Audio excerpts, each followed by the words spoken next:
नमस्कार मंडळी. अवधूत चिंतन श्री गुरुदेव दत्त श्री स्वामी समर्थ महाराज की जय.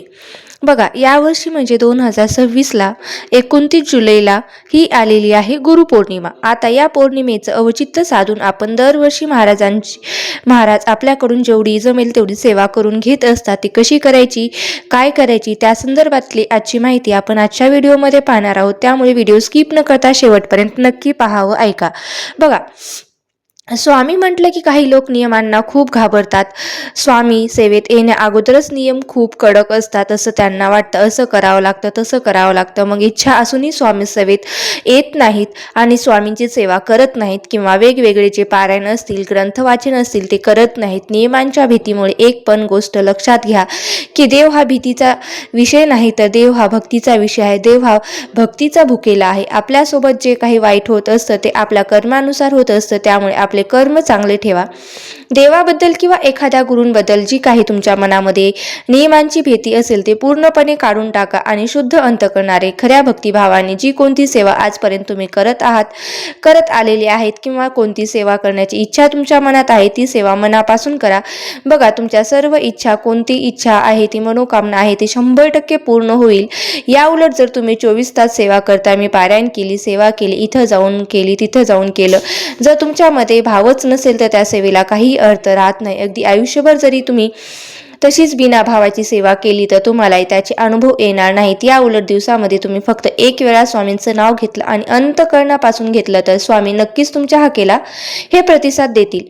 तर गुरुपौर्णिमेच्या निमित्ताने तुमची जी कोणती इच्छा असेल, मनोकामना असेल, तुमचं एखादं अडकलेलं काम असेल तर ते पूर्ण होण्यासाठी तुम्ही प्रयत्न करतात, पण काही केल्या ते पूर्ण होत नाही. तर तुमची कोणती इच्छा असेल ती मनामध्ये ठेवा, स्वामींना सांगा, आणि या व्हिडिओच्या माध्यमातून तुम्हाला सेवा कशी करायची ते मी सांगणार आहे. सेवा करायला तुम्ही सुरुवात करा. तुम्ही महिला पुरुष कोणीही असाल, लहान मुलं असाल तरीही तुम्ही तुमच्या मूळ गावी राहत नसाल, शहरात राहत असाल तर तुम्ही तुमच्या जागच्या पाठीवर कुठेही, जगाच्या पाठीवर कुठेही राहत असाल तिथे जाऊन तुम्ही ही सेवा करू शकता. आणि सर्वात महत्त्वाचं की या सेवांना कोणत्याही नियमाचं बंधन नाही आणि स्वामीवर विश्वास ठेवा. स्वामीने ती दिलेली गोष्ट ती तुमच्यासाठी योग्यच आहे असं मनामध्ये विश्वास ठेवा, आणि ती गोष्ट तुम्हाला नाही मिळाली तर यामध्ये तुमचं चांगलंच दडलेलं आहे असं तुम्ही समजून घ्या. आयुष्यामध्ये मला काही देणार आहे तर ही गोष्ट माझ्यासाठी चांगली नव्हती, माझ्या भल्याची नव्हती, म्हणून स्वामींनी मला ती गोष्ट दिली नाही, हा विश्वास मनामध्ये नक्की ठेवा. बघा, तुम्हाला एक वेगळीच अशीच संयम भेटेल, विश्वास भेटेल. जे काही देतील ते तुमच्या योग्यतेसाठीच देतील, तुमच्या योग्यतेसाठीच करतील. बघा, 21 दिवसांच्या सेवेला तुम्ही 9 जुलैपासून सुरुवात करू शकता. पण हा व्हिडिओ जर तुम्ही लेट बघितला तर तुम्ही 9 तारखेनंतर ज्या दिवशी बघाल त्यानंतर सुद्धापासून तुम्ही या सेवेला सुरुवात करू शकता.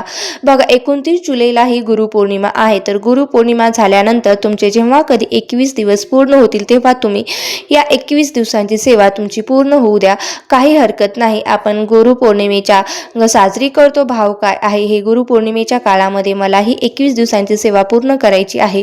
बघा, भलेही मी 29 तारखेला गुरुपौर्णिमेच्या दिवशी तुमची सेवा पूर्ण होऊ, किंवा 29 तारखेच्या नंतर तुमची सेवा पूर्ण झाली तरी सुद्धा काही हरकत नाही, कारण गुरुपौर्णिमेच्या अगोदर आणि गुरुपौर्णिमेच्या नंतर म्हणजेच गुरुपौर्णिमेच्या काळात तुमची सेवा जी आहे ती स्वामींच्या चरणी रुजू होईल. तर सगळ्यात महत्त्वाची सेवा म्हणजे काय करायची आहे, तर स्वामी चरित्र सारामृताचा रोज एक पाठ करायचा आहे. तुमचं लहान मूल आहे, तुम्ही वर्किंग वुमन आहात, वेळ नाही, तर तुम्ही काय करू शकता, तर रोज स्वामी चरित्र सारामृताचे 7 अध्याय वाचू शकता, किंवा 3 दिवसामध्ये एक पारायण सुद्धा पूर्ण होऊ शकतं. असं तुम्हाला 21 दिवसामध्ये, बघा, तुम्ही 3 दिवसाचं एक, या पद्धतीने जेवढे पारायण होतील तेवढे पारायण सुद्धा तुम्ही करू शकता. तुम्हाला 7 अध्याय वाचायला हे रोज नाहीये तर तुम्ही रोज 3 अध्याय वाचून 7 दिवसाचं एक पारायण सुद्धा या पद्धतीने तुम्ही स्वामी चरित्र सारामृताचं पारायण करू शकता. स्वामी चरित्रामध्ये एकूण 21 अध्याय आहे. जर तुम्ही 3 दिवसामध्ये एक पारायण कंप्लीट केलं तर पहिल्या दिवशी तुम्हाला 1 ते 3, 1 ते 7 अध्याय, पुन्हा 7 ते 14 अध्याय आणि 14 ते 21 अध्याय अशा प्रकारे तुम्हाला हे वाचन करायचं आहे. आता तुम्हाला 7 दिवसामध्ये एक पाठ पूर्ण करायचा असेल तर दररोज 3 अध्याय असे घ्यायचे, 1 ते 3, 3 ते 6, 6 ते 9 असे तुम्हाला 7 दिवसामध्ये एक पारायण पूर्ण करायचं आहे. तर पहिल्या दिवशी 1 ते 3 अध्याय वाचायचे, दुसऱ्या दिवशी 4 ते 6 अध्याय वाचायचे. अशा प्रकारे तुम्हाला 7 दिवसामध्ये 21 अध्यायापर्यंत वाचन करून घ्यायचं आहे. अशा पद्धतीने तुम्ही दुसरी सेवा जी आहे ती तुम्हाला काय आहे ती सांगते बघा. 9 तारखेपासून ते 29 जुलैपर्यंत तुमच्या सेवेचे 21 दिवस पूर्ण होईपर्यंत श्री स्वामी समर्थ या मंत्राचा तुम्हाला दररोज नित्यनेमाने न चुकता 11 माळी जप करायचा आहे. मग तुम्ही सकाळी उठल्यापासून ते रात्री झोपेपर्यंत तुमच्या वेळेनुसार कधीही करू शकता. तुम्ही देवघरासमोर बसून केला तर अतिशय उत्तम. बाकी तुमच्या देवघरासमोर बसून शक्य होत नसेल तर तुमच्या घरामध्ये अंतरून पांघरून सोडून तुम्ही कुठेही खाली आसन घेऊन बसून तुम्ही रोज स्वामींच्या नामाचा जप करू शकता. आणि स्वामी चैत्र पारायण सुद्धा सकाळी उठल्यापासून रात्री झोपेनुसार तुमच्या वेळेनुसार तुम्ही कधीही करू शकता. आणि तिसरी जी सेवा आहे ती म्हणजे रोज 11 वेळा तुम्हाला तारक मंत्र म्हणायचा आहे. तारक मंत्र फक्त देवासमोर दिवा लावूनच हात जोडून तुम्ही 11 वेळा म्हटलं तरीही सुद्धा चालतं. जर तुम्ही आजारी असाल, तुम्हाला काही त्रास होत असेल, घरामध्ये इतर व्यक्तींचा काही त्रास असेल, घरामध्ये वास्तुदोष असेल, घरामध्ये भांडण होत असतील, कोणी व्यसनी व्यक्ती असेल, तर अशा वेळेला एका ग्लासामध्ये कोणत्याही धातूचा ग्लास असू द्या, एका ग्लासामध्ये पाणी घ्या. जेव्हा तुम्ही तारक मंत्र म्हणताय त्यावेळेला ग्लास आपल्या समोर ठेवा आणि ग्लासावर आपला उजवा हात ठेवा आणि त्यानंतर मोठ्याने किमान स्वतःला ऐकू येईल एवढ्या आवाजाने 11 वेळा तारक मंत्र म्हणा. आणि त्यानंतर एखाद्या व्यक्तीसाठी तुम्ही ही सेवा करता त्या व्यक्तीला हे पाणी पिण्यासाठी द्या. स्वतःसाठी केलेली असेल तर स्वतः हे पाणी घरामध्ये स्वतःसाठी केलं असेल तर स्वतःही ते पाणी प्या. आणि घरामध्ये इतर व्यक्ती व्यसन करत असेल, चिडचिडी आजार असेल तर त्या व्यक्तीला तुम्ही दररोज 21 दिवस सेवा पूर्ण होईपर्यंत हे पाणी प्यायला द्या. बघा, तुम्हाला या सेवेचे चांगले अनुभव हे नक्कीच येतील. आता बघा, एक गोष्ट लक्षात घ्या की सेवा करत असताना हा संकल्प केलेला नाही, तर फक्त पहिल्या दिवशी स्वामींना आपण मनापासून प्रार्थना केलेली आहे की महाराज माझी ही इच्छा आहे ती पूर्ण करा.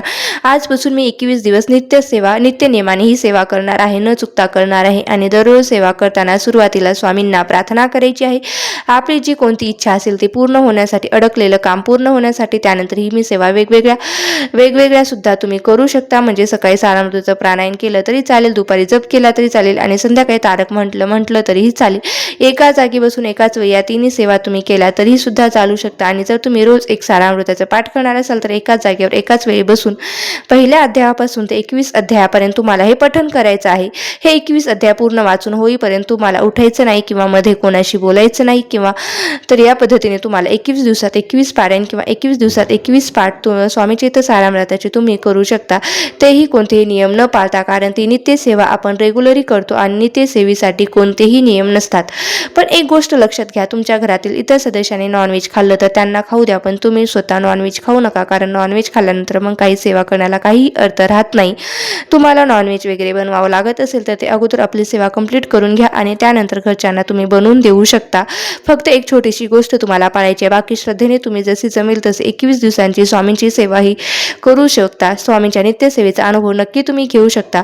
त्याचप्रमाणे बघा, आपल्याला या पारायणाच्या काळात परान्न पूर्णपणे वर्ज्य करायचं आहे, उगीच दोष लागून घ्यायचे नाही. त्याचप्रमाणे हे परान्न या आजच्या सेवेपासून सकाळपासून रात्रीच्या 12 वाजेपर्यंत करू शकतो. फक्त आपल्याला दुपारी 12 ते 12:30 या वेळेमध्ये सेवा करायची नाही. त्याचप्रमाणे संकल्प करून सुद्धा ही सेवा करायची नाही. त्याचप्रमाणे मासिक पाळी असेल, मासिक पाळीचे 4 दिवस सोडून ही सेवा तुम्ही परत कंटिन्यू करू शकता. त्याचप्रमाणे आपल्याला पारायण करत असताना कोणती पूजा मांडणी करायची आवश्यकता नाही. त्याचप्रमाणे जर तुम्ही जॉबला जात असाल तर शक्य असेल तिथे तुम्ही पारायण घरी करणे, तर तुम्हाला जॉबच्या ठिकाणी ही सेवा करू शकता. काही अडचण नाही. लक्षात घ्या, तुम्ही तुमच्या जीवनामध्ये कोणत्याही अडचणी असू द्या, अडचणी सोडवण्यासाठी गुरुग्रह स्ट्रॉंग असणे खूप गरजेचे आहे. त्यामुळे आपल्या गुरुची सेवा ही आपल्याकडून झालीच पाहिजे. गुरुची सेवा म्हणजेच आपल्याला कोणत्याही गोष्टीची कमी पडत नाही, ही गोष्ट लक्षात ठेवा. आणि दुसरी गोष्ट लक्षात ठेवा की नेहमीच चांगलंच वागावं, कारण शेवटी कर्म महत्त्वाचे असतात. कर्माशिवाय काही नाही. तुम्ही तुमच्या चांगल्या कर्मावरच तुमचं चांगलं आयुष्य घडणार आहे. भले तुम्ही देवाची सेवा कमी केली तरी सुद्धा परमेश्वर तुमच्या पाठीशी असतोच. तर हा माहितीपूर्ण व्हिडिओ तुमच्यापर्यंत मला पोहोचवायचा होता. हा व्हिडिओ तुम्हाला आवडला असेल तर नक्की लाईक करा, शेअर करा आणि चॅनलवरती नवीन असाल तर सबस्क्राईब करायला विसरू नका. आणि हा व्हिडिओ तुम्ही शेवटपर्यंत पाहिला असेल अशी मी आशा करते. धन्यवाद. श्री स्वामी समर्थ. जय जय स्वामी समर्थ. श्री स्वामी समर्थ. जय जय स्वामी समर्थ.